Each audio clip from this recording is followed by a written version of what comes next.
I go home and just lay down. You were drained from it. Yeah, frankly. And I'm always curious and exploring new ideas. I hope I never know that. But I wore jeans imagine that. You know what I Totally. mean? And I always do. Yeah. In my pocket. Always. Right. We had a guy jump up out of nowhere. Almost fella. He spit at us. Hey everyone. What's up, guys? All right, we're back. We are back in action, dude, for another episode of Middle Ages. This is Eli.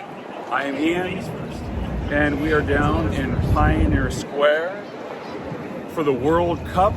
We're going to check it out with you guys. We've never seen the festivities down here, and this is going to be a novel experience for us as well. And look at that. It's so beautiful, man. You know what's cool is I Pioneer remember Square. last time, or one of the last times we were down here, was after the Chili Peppers concert, and Yeah. they had just cleared this whole thing out, and we walked around here. Yeah. There was no, they cleared it out. They cleared it out because a lot of times when you're first down here, there's a lot of, it's such a beautiful part of the city, and kind of overtaken a lot of times with kind of homeless and encampments and stuff. But they got it cleared out again. Look at that. It's so nice to see, dude. Just beautiful down here. Another beautiful day in the city too. Beautiful day, and then this park is usually full of homeless people, and because of the cup, it's not anymore. No. And People are actually getting to enjoy it, man. A lot of lime scooters. I like it. It's crowded down here. Dude. How do you feel about those lime scooters? The lime scooters, apparently, so the word on the street, well, the lime scooters has been here for about 4 years now, and at least. And apparently, that's the number one thing at Harborview Medical Center that they're treating is accidents on these lime scooters. It's insane, dude. Because people don't wear helmets and whatnot, No, and they're getting faded. We had a buddy on one of our walks to go to Palm that we do every Tuesday. He ate shit. He ate on the way shit. on the way to the house. We had to patch him up. We did. We had to patch him up. Yeah. Sam was all right though. We got him okay. But very dangerous. Be careful there, and also let us know if you guys have ever fallen on a lime scooter. People cruise around, but yeah, it's packed down there, dude. It is packed, as you guys can see. It is the World Cup, and before we started filming here, me and Eli were talking about a few things. One of them was the slippery slope of drugs and alcohol, substance abuse. Because I have to admit that I struggle with sobriety. Yeah, and you've been sober. You've been pretty clean now for how long? Well, I mean, so this year, this year, 2026, I've had one night of partying, and it was with you and Ben. That's right. And at Roxanne's birthday party. Yep. And but I struggle with, I'm addicted to coffee. Yep. In the morning and throughout the day sometimes. Yep. I do nicotine. Yeah. And I do enjoy the Kratom. Yeah, the Kratom. I love love Kratom. that too. But yeah. Well, and I just watched that Charlie Sheen documentary, which is wild and something you definitely, man, you've got to watch out if you got friends like that guy. They can take you to the edge and past it, that's for sure, because that dude fucking rocking hard.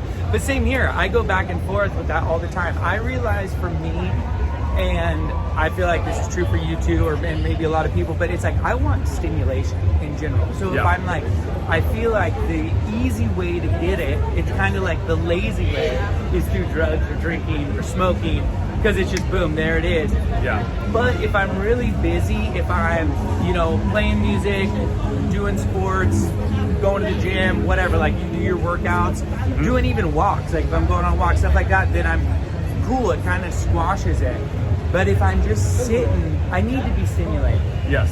And it's when that lack of stimulation comes that then I find myself being like, oh cool, I'll just grab a beer or move on to these other things because they're fun, dude, and you feel something. We're trying to, we want to feel. We're feeling things, Yeah.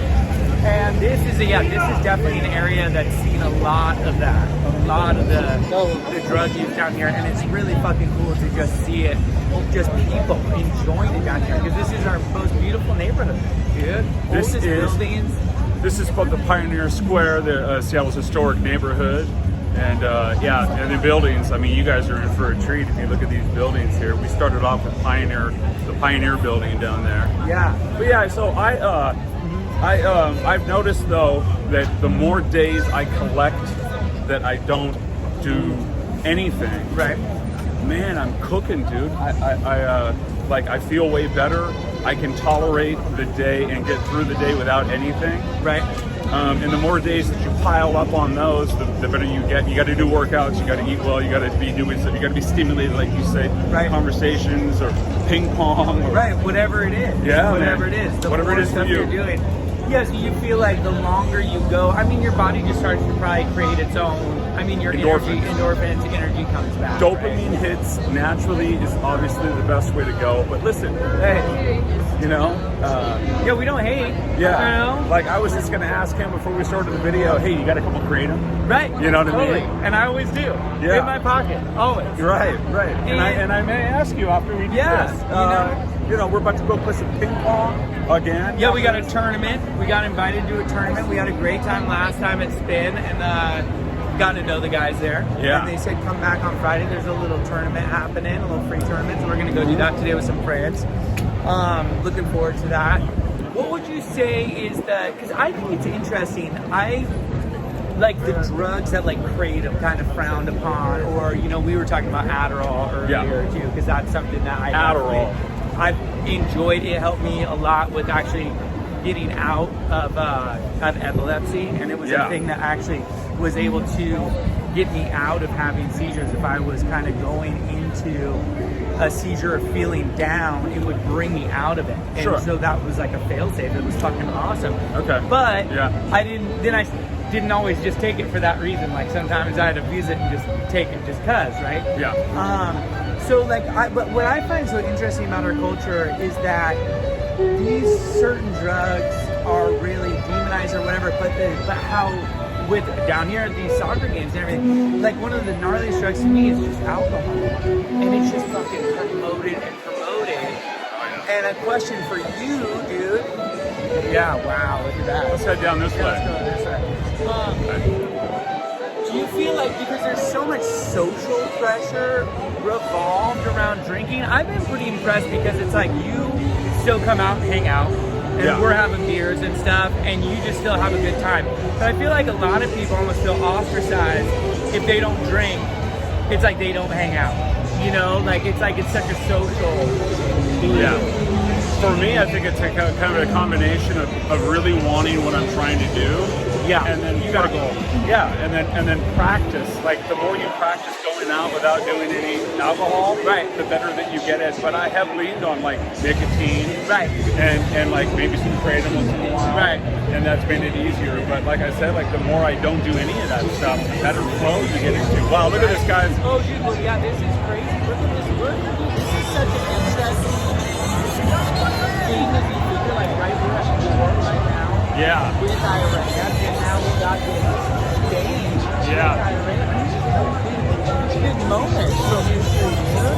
So today, you guys, Iran and Egypt are playing today in the soccer game at 8 o'clock tonight. Yep.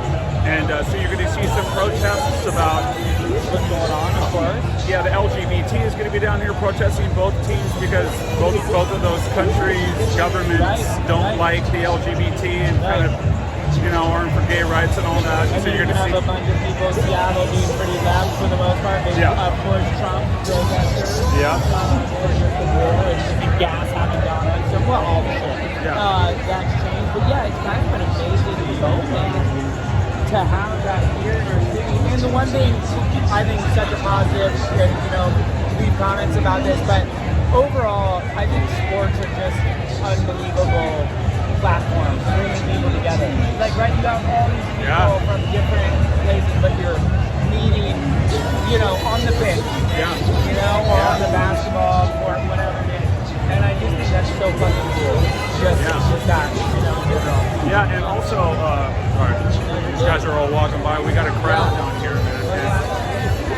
And so, yeah, I agree. And then we're gonna head in there and get into the mix, guys. So come with us right now as we go. Sorry about that. So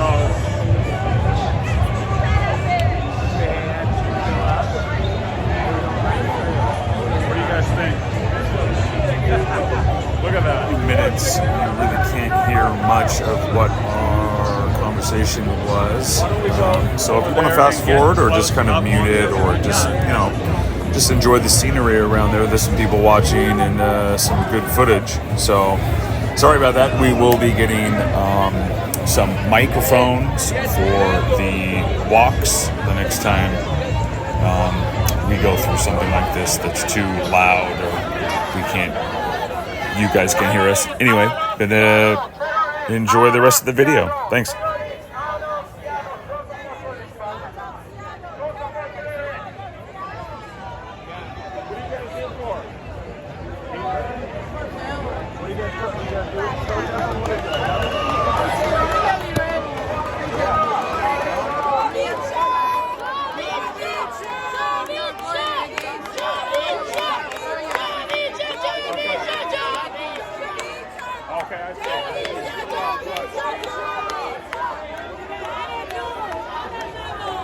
You probably couldn't hear, and just as I couldn't hear what the hell she was saying, but she was protesting going to the game itself.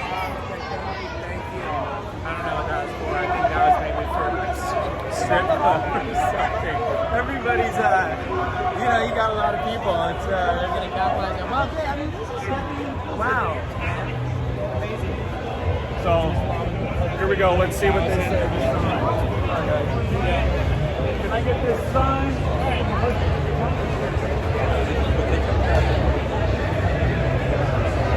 There we go.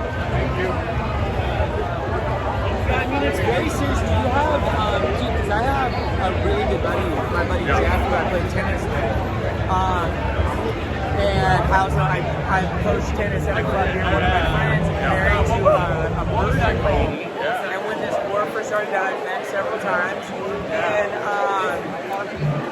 I just, she still has family over there. Lived here for a long time. And very, I don't know, educated family. Like her dad's a doctor. She's really high up in works for Meta, this and that. So whatever, affluent family. But, when the war started, everything was dark, dude, for these people. Couldn't get a hold of anybody. You know what I mean? Yeah. Just over. And that's something I don't know, dude. I cannot imagine. I have friends who've been in war. Welcome to Seattle. Welcome to the World Cup. War coming. Welcome to the World Cup. But I hope I never know that. That war, can you imagine that? It's like this shit is happening. Yeah, well, Jeff, I mean, America, where it is, it'd be a hard place to come into attack. Oh, totally. No, I just mean in general. Well, yeah, I know what you mean. It's just where all of a sudden it's like, oh shit, dude. It's got my doorstep. It's not like a choice of mine whether I want to participate or not. I don't even want to know what that's like. Dude, I can't imagine. Yeah. I think about that sometimes. Yeah. Which begs the question. This is to go into the Go back on funny segue. What we were talking about earlier, we're both in our 40s still. Yeah. Neither of us have kids. Neither of us have kids. You know what? Yeah.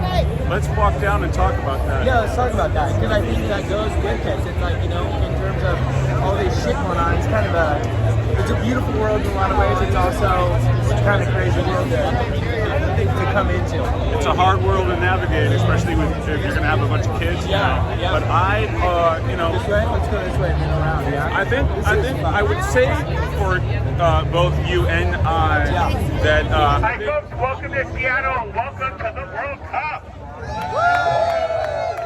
This is the main entrance.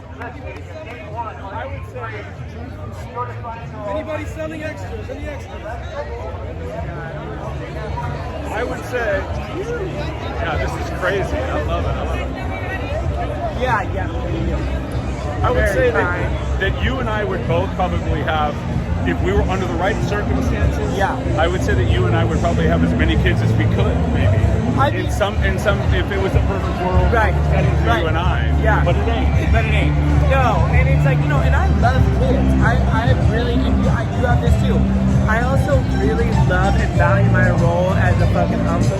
That's getting to be the cool uncle. All my friends have kids, so I'm kind of the surrogate uncle. It's everybody in the liaison between the two worlds. Because it's the kids look at you differently. You get to hang out with them, and they kind of trust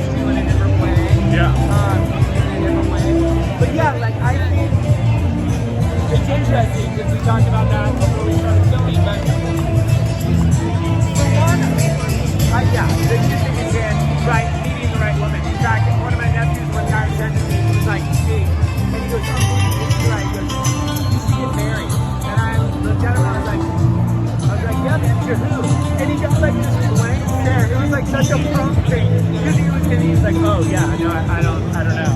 I'm like, yeah, that's a problem. You can let me know. But so there's that, Yeah, obviously exactly. the right partner. But then there's two, like I mentioned earlier, it's like with the epilepsy thing, my seizures are brought on by stress, right? They're stress related. And sleep deprivation is a big one. And I think that dude, you have fucking kids, you're not getting a lot of sleep, and even on you got the best kids in the world, it's still gonna be stressed forever and ever. So I think of that too. You know what I mean? I want to be responsible. Yeah. Where the lion will lie down with the lamb. But you're right. In a perfect world, yeah. How about you? I mean, you're still you got time. You know, the right lady comes along. For me, it really is 6, kind of 7, 8, 9 kids. 10. Yeah, hey, I think of it more as like biological. Yeah, you want to spread. Like evolutionary biology. That's how I think of it. I think of like I want to be Genghis Khan. Yeah, you Like I want roots in all of it, dude. I want little me's everywhere. A little fucking totally. But I mean that's part of my. I guess I'm have an ego on that. You're honest about it. Yeah, but like people have healthy egos. Absolutely. It's important. I don't know if it's even an ego issue. No. I think, dude, it's your biology. I mean, it's in us to want to, procreate. Like, that's a pretty big thing. Also, I would say this. I've been really avoiding kind of being trapped in situations. Yeah. So I see a lot of my friends get married, and then they go through these horrific divorces, and the courts don't look really that advantageous towards men in the court system. Yeah. Like, and I don't want my all my money, half my money going and like paying for someone, and while she's dating other dudes, and like my kids get split up, and I don't have any control over who goes over there, and if my family's split up. That's terrifying to me. It is, and it's shitty to think that like that's already, and for good reason, a major part of the conversation is like before you're even getting married, you're already worried about divorce, right? Yeah. Like how much does that suck? But that means because 1 out of 2, that is, man. I've been to weddings. I've been to weddings where literally 5 months later, dude. These people spend like tens of thousands of dollars in wedding. I have an awesome time. Right. But they're 5 months later, dude. Fucking divorce papers done. Right. Out of control. So yeah, that's like and I'd say tip our hat to us to be thinking about these things. You know what I mean? A little bit. I think there's a balance. Sometimes you just got to pull the trigger and jump in. I was laughing. Your parents, like you said, same with like my grandparents, together for a couple months, getting married. I was in a relationship. Another one for 4 years, we didn't get married. So I don't really know what that's about. I guess, or I don't know, procrastination. I love procrastinating, dude. I am too, and also it's more of like I want to figure the mystery of this place out, and not be distracted by anything. Yeah. So I can just really kind of figure stuff out. Like I said, I'm into I go down rabbit holes and into the esoteric and the occult. Yeah. Like I'm into kind of mysticism and kind of weird stuff. That a wide variety of things you gotta check out. I can't be distracted with a wife and kid, no job, man. Yeah. No, I'm just kidding. It's impossible to imagine too. I think it really is. It's like we are both the center of our universe, right? You and I both. I like to take a big dive into Lake Ian every day. I really do. So I love that, dude. And it's like that's the one thing. You have kids, and I think that is something that I can't imagine, but think is an important, typical progression of things. Is that all of a sudden you're not the fucking thing anymore. Exactly. You're focused on that, and that's obviously how it's supposed to go. And I kind of hope I know that at some point. I think there's a freedom in that too. Yeah. Because, like you said, a lot of responsibility. You work really hard at not working. I mean, it's a lot. It's a lot on a person. Now, I would say if I, meet the right woman, have the right situation, I would love to do the kid thing. I think that would be I would spend less time on me and my selfish whatever things I'm doing. Right. And really, really get into being a dad. Yeah. Really, really do it. And there's that stimulation. I can't wait if that happens. Too. Yeah, because it's like boom, you got it. Okay, this is a question for you. Do you have like a model couple that you like look at? And I mean the people that you actually know. That you go, that's boom. These people, they got it down. Totally, like ideal situation. Yeah. I mean, it's just nice you don't have to name them. I'm just happy to like know that exists for you. Like, there's an example out there that you go, this way. Yeah, but usually when I think of that guy that you're the couple, usually they have a lot of dough, and Do they have nannies? yeah, there's maybe there's nannies involved even. I remember I was hanging out with some friends and they were talking. This girl was talking to this someone new dad and about like raising their kids and this and that. And he's like, yeah, we're just tired all the time. She goes, do you have a nanny? He goes, no, we want to do it on our own. She's like, you gotta have a fucking nanny. You gotta have a nanny. I was just cracking up. She's like, I love being a parent. I'm like, you're never there. She's out partying with us in Whitefish. She's talking about how she loves to be a parent. So I think what Eli is saying, honestly, is the sign of the times that we're in. Because if me and Eli were born in the 30s or 40s, we would already have a wife and kid by now. Yeah. Really, we would. Yeah, So it really is the sign of the time.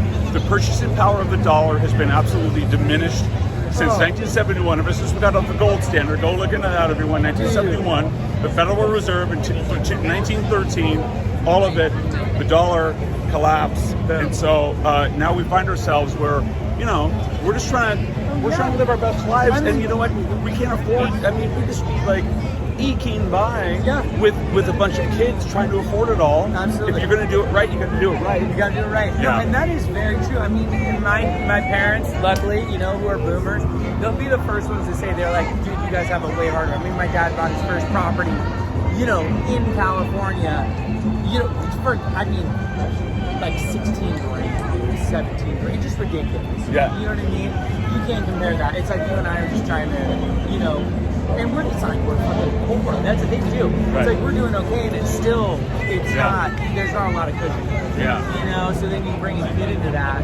But people do, and they can have that. People do, and sometimes it inspires people to work harder and get more creative and figure out ways to bring in a lot of money, money streams, and gives you more motivation. But so we'll see if that happens. We're going to start walking back. Yeah, now. let's do it. We're there, huh? Yeah, we're at 23 minutes coming up here. A little up bit here. longer video today. This is fun. Friday, which our normal Tuesday, but this is a good. We had to come down and check this out. I mean, this is just a wonderful world event I will say on that rent thing too, the one thing, it's so cool to have all these people down here in Seattle, and then I'm also kind of terrified that our city is going to blow up. I mean, who wouldn't want to come live here after visiting? It's a beautiful region, an extra beautiful city. 300,000 people, they're going to be coming down going, why are we living in Seattle? Yeah, and I've been seeing a lot of videos and people around the city talking about how great America is compared to where they're coming from, and it really is the truth. We're really lucky in America, and I mean, people have a lot of complaints about America, this and that. Rent's going up.